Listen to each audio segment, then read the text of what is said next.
Ok, donc merci beaucoup d'accepter cette interview. C'est vraiment un honneur pour nous d'être ici. D'abord, est-ce que vous pourriez vous présenter, dire qui vous êtes, ce que vous faites ici? Ben oui, certain. Je m'appelle Benjamin.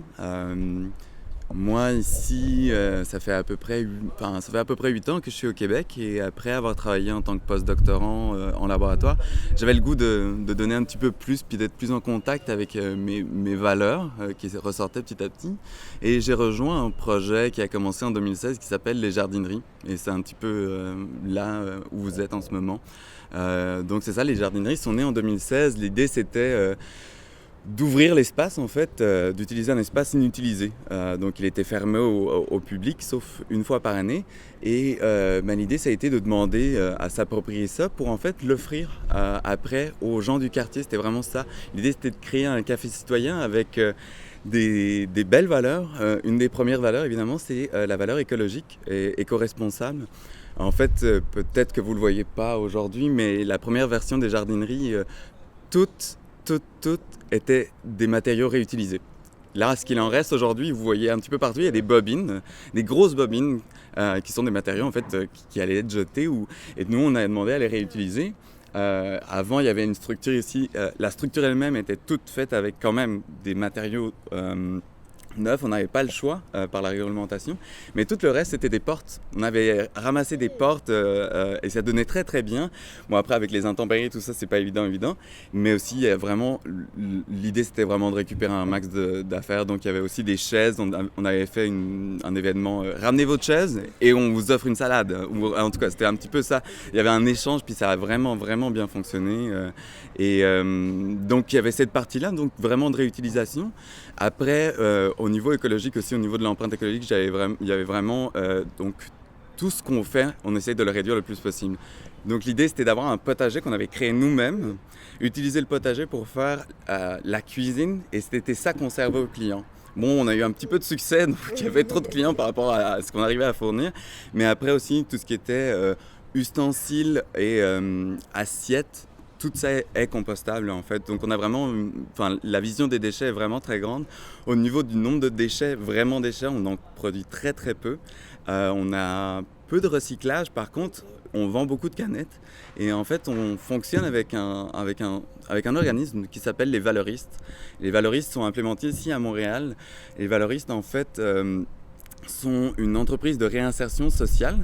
Donc ils essayent en tout cas de reprendre des personnes qui de manière générale vont travailler, vont récupérer des canettes dans la rue et au lieu de les laisser comme ça avec un salaire qu'ils savent pas trop, mais ils essayent de les embaucher.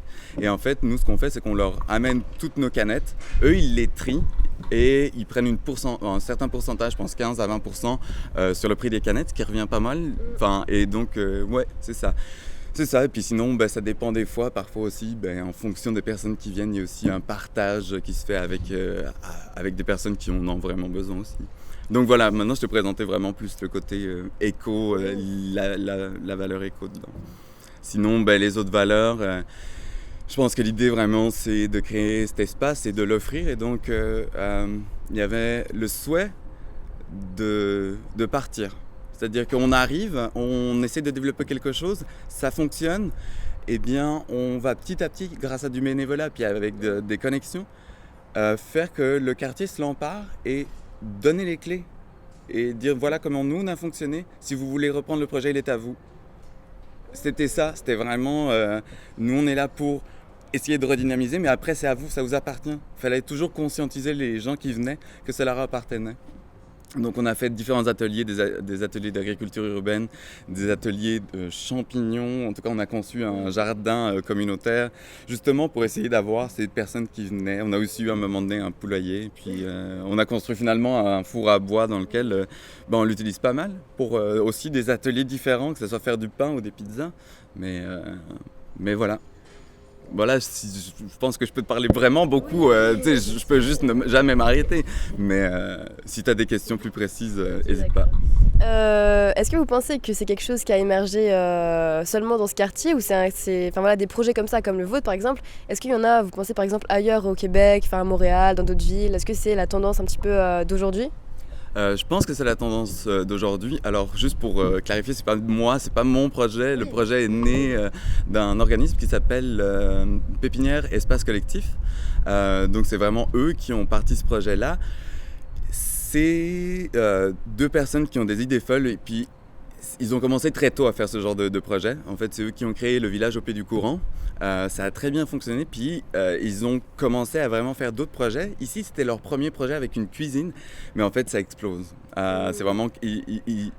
en fait, c'est comme ils sèment des graines. C'est vraiment ça. Puis je ne sais pas combien de projets ils ont dans la ville de Montréal, mais ils avaient aussi fait des projets à la ville de Québec, et je sais ailleurs encore.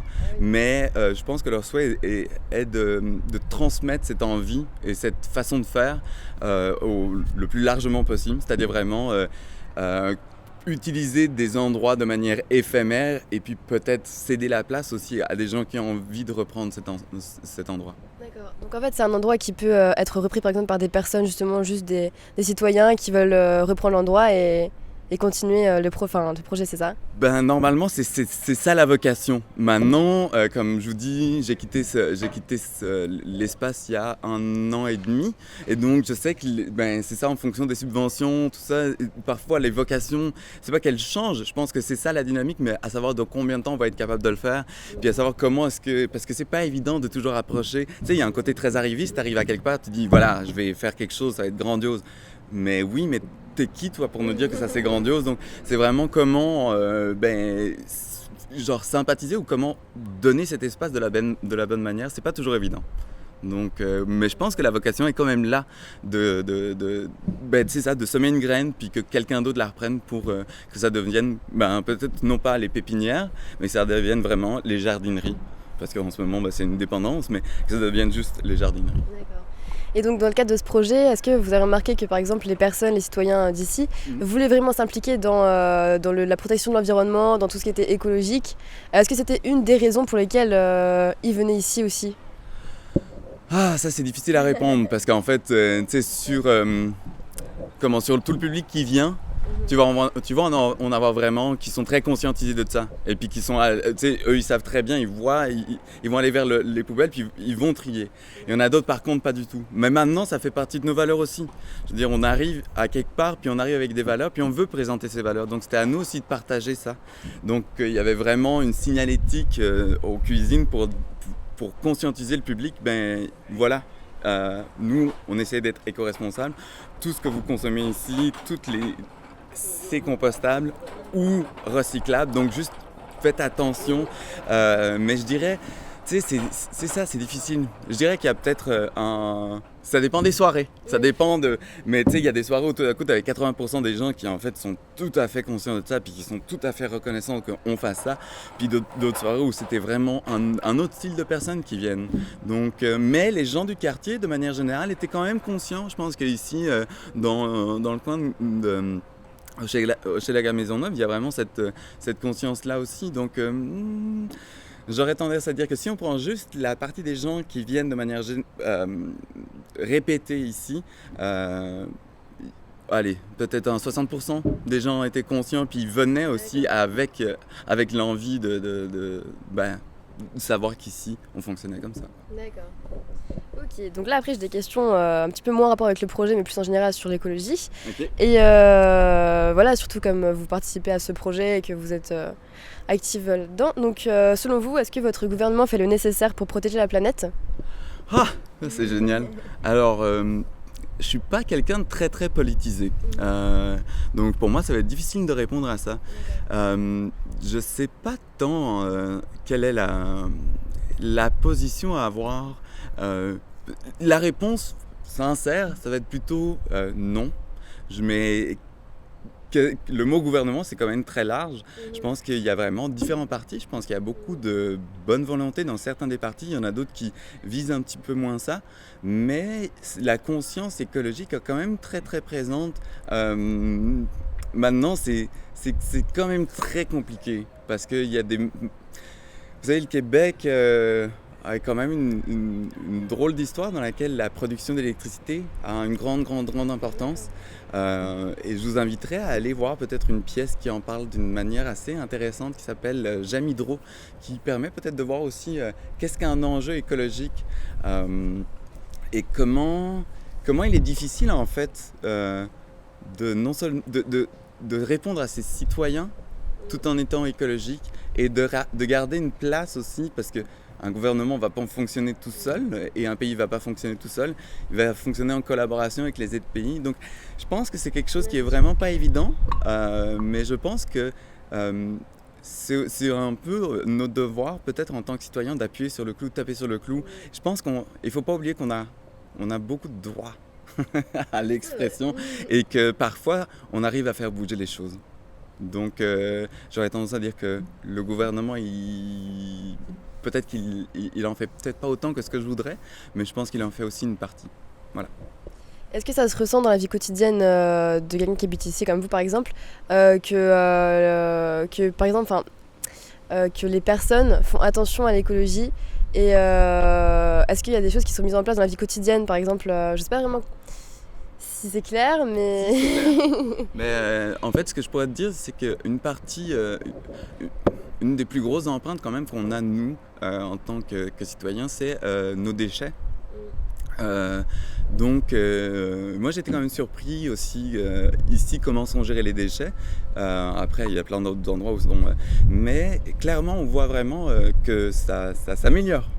Clairement il y a non seulement donc maintenant les poubelles vraiment déchets, il y a le tri recyclage et puis maintenant il y a quand même le compost. Donc je sais pas, je trouve que c'est quand même, il y a quand même une conscientisation.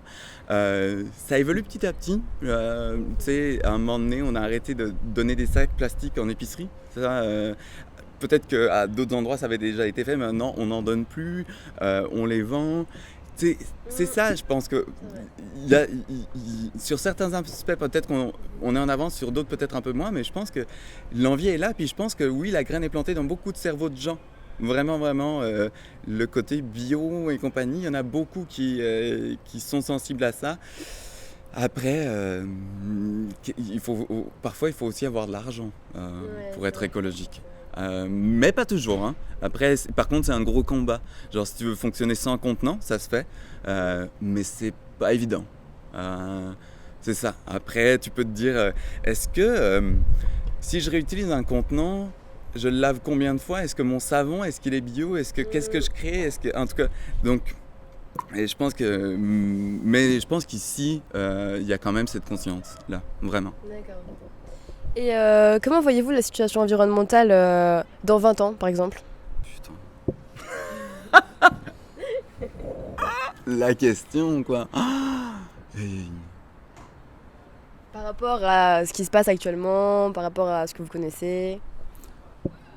Mais en fait, j'espère vraiment qu'on va réussir à non seulement parce que je pense qu'aujourd'hui on en a conscience, mais à peut-être garder les décisions qu'on prend. C'est-à-dire, tu sais, il y a beaucoup de taxes qui sont mises en place par rapport à quand tu achètes un produit, tout ça, je trouve ça génial, mais je pense que de plus en plus, il faudrait juste garder les bonnes positions. Tu sais, il y a des grosses réunions, genre il faut arrêter de produire autant, puis machin, puis on essaye d'atteindre certains seuils de production de certains déchets, puis, ou de produits secondaires.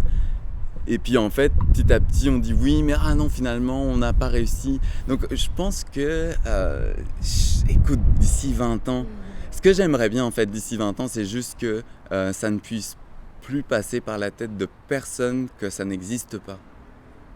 Je pense que, tu sais, pour moi en tout cas aujourd'hui encore, il y en a qui sont surpris de genre le compostage. On ne sait pas ce que c'est. Et j'aimerais bien que ça n'existe plus. Puis même, si on pouvait pousser plus loin, mais c'est pas ça, mais juste qu'il y ait une conscience vraiment de... Pas juste des personnes peut-être plus instruites, mais vraiment tout le monde, que ce soit genre dès que tu nais, t'es conscientisé avec ça, là.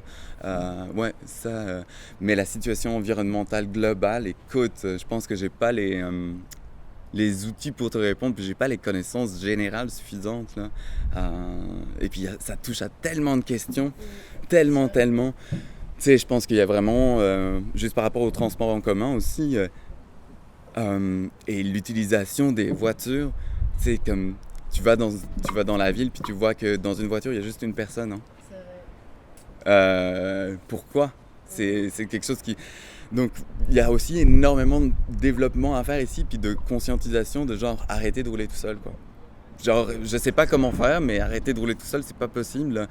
Le covoiturage, je sais que ça va se développer parce qu'en fait, avec les technologies qui évoluent, Ça commence, tu sais, genre, t'as ton application, tu te dis, ah, je vais là, hop, puis tu trouves quelqu'un rapidement, je sais pas. Je pense que ça va changer, ça, beaucoup aussi. Euh, mais, mais oui, la place de l'automobile, c'est quand même quelque chose qui est particulier pour moi. Ok. Maintenant, est-ce que si vous aviez un conseil à donner aux jeunes dans le monde, aux jeunes Français, aux jeunes Australiens, qui voudraient lancer un projet comme celui dont vous avez parlé, lequel serait-il? Des jeunes qui voudraient lancer quelque chose, un projet, voilà, citoyen, écologique. Quel conseil vous pourriez leur donner? Ça se fait. Moi, je dirais le conseil, ça se fait et ça se fait dans beaucoup d'endroits et c'est quelque chose qui apporte énormément. Énormément et en fait, il faut savoir que c'est des projets, il faut toujours parler un petit peu business parfois, mais c'est des projets qui se vendent très bien auprès des municipalités et des arrondissements s'il y en a, ou en tout cas, c'est quelque chose dont on est en train de créer des tissus sociaux. On a de plus en plus peur de se retrouver isolé. Donc créer un espace où en fait on réunit des gens, c'est extrêmement valorisé. Donc oui, c'est faisable. N'hésitez pas. Puis surtout, n'hésitez jamais à montrer quels sont vos rêves. Comme je le disais hier, pour moi, un de mes rêves, c'est... parce que j'en ai beaucoup. Un de mes rêves, c'est aussi de transmettre un petit peu plus la culture et la littérature québécoise.